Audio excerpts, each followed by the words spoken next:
굉장히 신중한 발언은 아니었구나. 임차인들이 억지로 전세 산 거 아니고 임대인들이 안 되는 전세를 억지로 놓은 게 아니라는 거죠. 정부와 좀 발을 맞춰가야 되는 거 아닌가요? 천연덕스럽게. 굉장히 멘트가요. 안녕하세요. 사다리 경제 유선영입니다.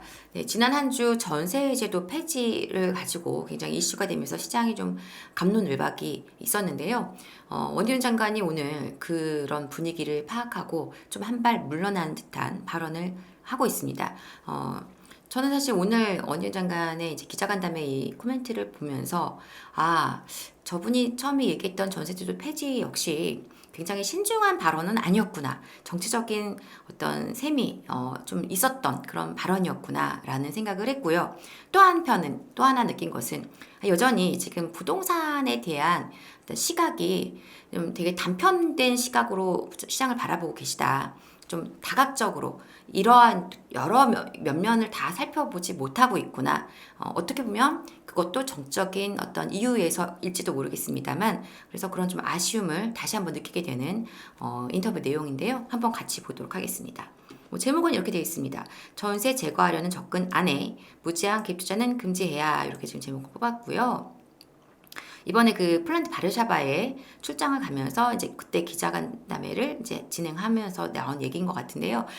지난 한 주 동안 이 전세 얘기 나오면서 내가 좀 너무 과격한 발언을 했구나라고 생각하신 것 같아요.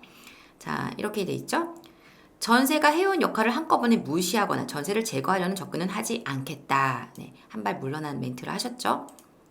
그러면서 이런 얘기합니다. 전세처럼 사회에 뿌리 내린 제도가 생긴 데에는 행동 참여자들의 여러 가지가 이유가 있는 것이고 무슨 얘기냐면요. 시장에서 원해서 했다라는 겁니다.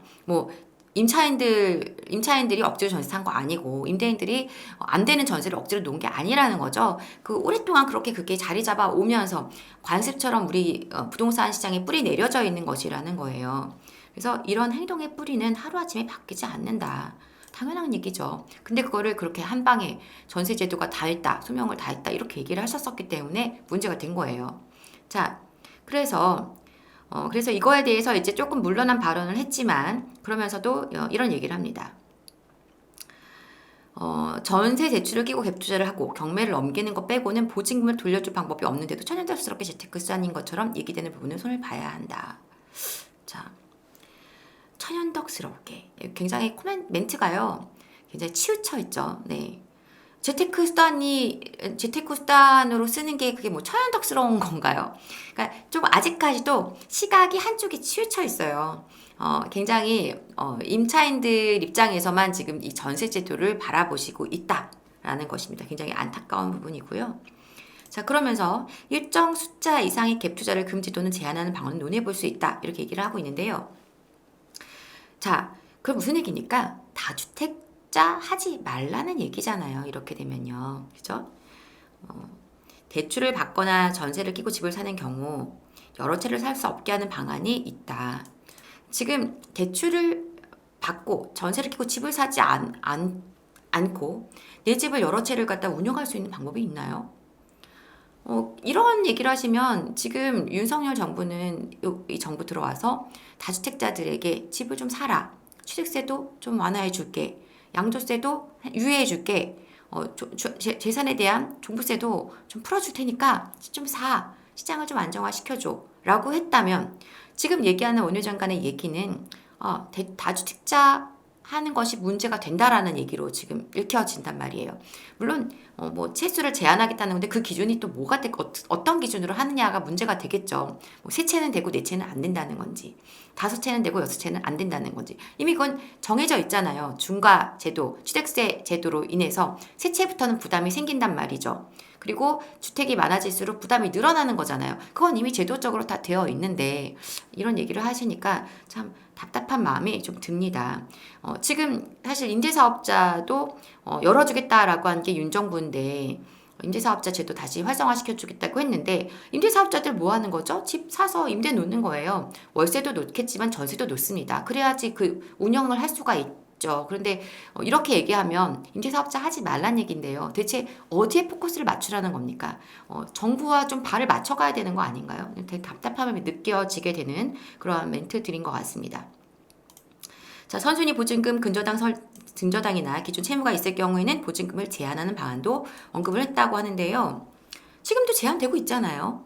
선순위 근저당이 있으면은 당연히 이 보증금 전세 금액은 그 대출 한도 안에서 그 이하로만 받을 수밖에 없죠. 보증금을 대출을 제외한 금액 안에서 받도록 되어 있고요. 그걸 더 제한 하든 안 하든 임차인분들이 이미 선순위 대출이 있을 때에는 부담스러워서 쉽게 전세 들어가지 않습니다. 그래서 그럴 경우에 보증금을 최대 낮춰서 좀 저렴한 전세로 보통 세를 주고요. 그럴 경우에 내가 새 집에 들어갔는데 좀 낮은 전세금으로 들어갈 수 있기 때문에 약간의 부담을 감수하고 들어가는 거예요. 보통 이렇게 선순위 대출이 있고 이런 경우는 뭐 지금처럼 이제 전세 가격이 많이 떨어진 경우에는 아닌 여러 지역에서 가능할 수 있겠지만 일반적으로는 입주장 시점, 그러니까 대단지 아파트가 입주할 때 이제 입주 물량 한꺼번에 몰리면서 전세가 많이 내려가면서 보통 이렇게 진행을 많이 하죠. 그래서 대출을 일부 쓰고 그리고 나머지 금액을 보증금으로 이렇게 하면서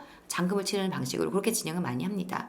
자, 그래서 이것도 역시 지금 이미 제도적으로 그렇게 정하지 않아도 시장에서 알아서 스스로 임차인과 임대인이 적정한 선에서 어떤 기준 적정한 그 선에서 가격 안에서 그렇게 맞춰 가면서 돌아가고 있습니다. 그래서 이걸 이렇게 굳이 뭔가 제한하겠다고 하지 않아도 돼요. 물론 그 원희룡 장관님의 그 마음은 압니다. 임차인분들이 좀 전세사기 피해를 입고 있으니까 그분들의 문제점을 자꾸 이제 해결해주고 싶은 그 마음은 있으신 건 알겠는데요. 문제가 뭐냐면 임대인들이 마치 모두 죄인인 것처럼 임대인들이 전세를 갖다가 임차인이 원하지 않는데 악용해서 전세를 막 억지로 드리는 것처럼 이런 식의 지금 어떤 멘트들은 굉장히 잘못됐다. 임차인들도 원했기 때문에 임차인들도 선택했기 때문에 임대인과 임차인이 함께 선택해서 그 결정을 내린 겁니다. 자, 그러면서 에스크로 도입은 고려하지 않는다고 선을 그었습니다. 이거 말 많았죠? 결국은 저도 말씀드렸잖아요. 에스크로 제도를 쓴다는 것은 전세 사지 말라는 얘기다 라고 말씀드렸는데 여기서 이제 그런 얘기를 합니다. 그래서 가장 극단적으로는 에스크로까지 말한 사람이 있다는 뜻으로 라고 얘기를 하죠. 전세를 하지 말란 얘기이기 때문에 이거는 하지 않겠다라고 얘기를 합니다. 그래서 어떠한 뭐 제도적으로 지금 좀 위험한 전세사기를 좀 막기 위한 여러 가지 제도를 열심히 지금 연구하시겠다고 했으니까 그거 하시게 되면 어느 정도 전체적인 그림이 나왔을 때 그때 좀 정제된 코멘트를 해주셨으면 좋겠다. 그런 당부를 좀 드리고 싶고 여전히 지금 당장 앞으로 이제 한 1년 뒤로 다가온 그 다음 행보를 위한 여러 가지 머릿속에 생각들이 자리 잡고 있으신 게 아닌가 그런 좀 답답한 마음이 드는 인터뷰 내용이었네요.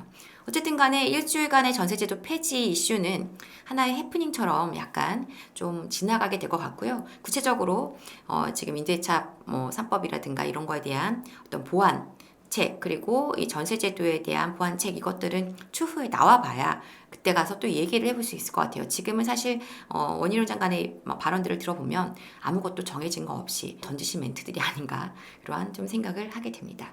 자, 한 주간의 작은 해프닝이었다라고 정리하면서 저는 다음에 더 좋은 내용으로 다시 찾아오도록 하겠습니다. 어쨌든 간에 우리는 우리의 길을 열심히 가면 됩니다. 여러분들 오늘도 힘내시기 바랍니다. 응원 드리겠습니다. 감사합니다.